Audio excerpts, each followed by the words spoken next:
दोस्तों English study 4 पर आपका स्वागत है। आज आपको बताने वाले हैं ऑक्सफोर्ड बेबी इंग्लिश ट्रांसलेशन का 4th नंबर बताने वाले हैं। क्या है यूज ऑफ ये, तो ये का प्रयोग देखने वाले हैं। क्या है, कब ये का प्रयोग किया जाता है। तो देखिए, कुत्ता, बिल्ली, बैल, कलम, किताब, टोपी, आम, लड़का, लड़की, बच्चा इत्यादि ऐसी संज्ञाएं हैं जिन्हें हम गिन सकते हैं। हिंदी में ऐसी संज्ञाएं के पहले एक का प्रयोग रहे या ना रहे, अंग्रेजी में लिखते समय एक का प्रयोग अवश्य करेंगे।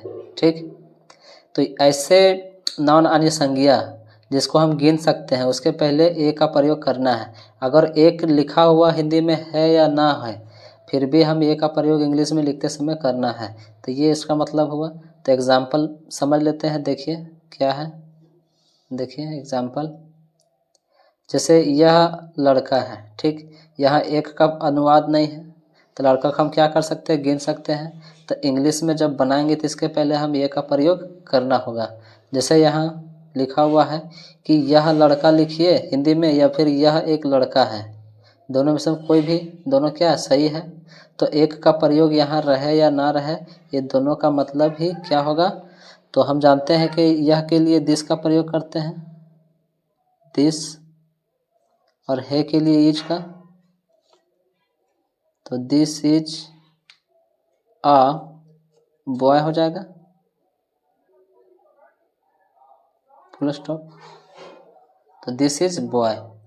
तो ये जो है, तो ये जो है, तो देखिए यह लड़का है या फिर यह एक लड़का है, तो दोनों सही है। दोनों में से मैं कोई भी अगर लिखा हो, अगर यह लड़का है तब भी आपको दिस इज ये बॉय लिखना है, और यह एक लड़का है तब भी आपको दिस इज ये बॉय लिखना है। इसलिए कि एक का प्रयोग इसमें रहे या ना रहे, लेकिन जिसको हम गिन सकते हैं उसके पहले ये का प्रयोग जरूर करना है इंग्लिश में लिखते समय। समझ गए। उसी तरह देखिए आगे नेक्स्ट क्वेश्चन क्या है। देखिए नेक्स्ट क्वेश्चन है, जैसे यह बिल्ली है, यह एक का प्रयोग नहीं हुआ है, या फिर इस तरह भी रहे यह एक बिल्ली है, तो दोनों का मतलब ही ये का प्रयोग करना है। तो क्या हो जाएगा, दिस इज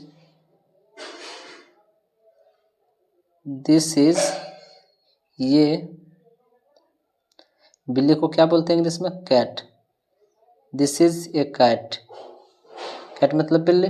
तो यहाँ देखिए जिसको हम गिन सकते हैं उसके पहले हमेशा ए का प्रयोग करेंगे, अगर हिंदी में एक लिखा हो या फिर ना लिखा हो। समझ गए। अब आगे देखेंगे थर्ड क्या है। देखिए थर्ड क्या है, देखिए वह कलम है।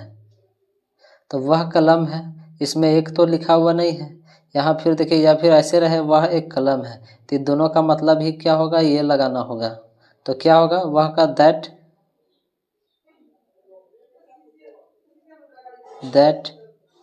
Is a pen. अगर ऐसा रहे एक लिखा हुआ हो या ना हो, लेकिन ए का प्रयोग करना है। क्यों करना है, जिसको हम काउंट कर सकते हैं, जिसको गिन सकते हैं, उसके पहले ए का प्रयोग करना अनिवार्य है। ठीक, जैसे कलम है तो कलम को हम गिन सकते हैं, उसी तरह बिल्ली है तो बिल्ली को भी गिन सकते हैं, लड़का को भी गिन सकते हैं। लेकिन अगर कह दे पानी को गिन सकते हैं, तेल को गिन सकते हैं, और क्या बोलते हैं, दाल को गिन सकते हैं, तारा को गिन सकते हैं, नहीं गिन सकते हैं ना।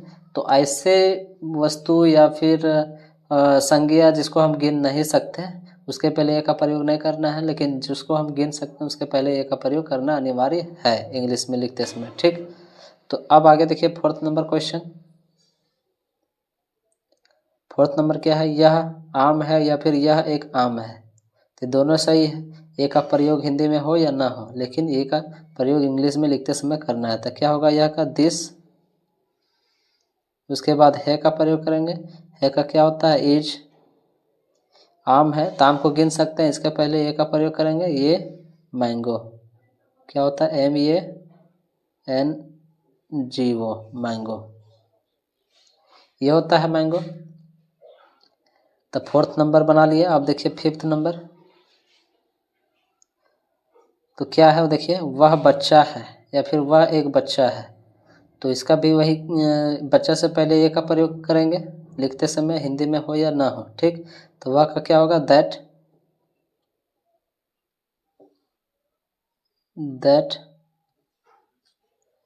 इज ये।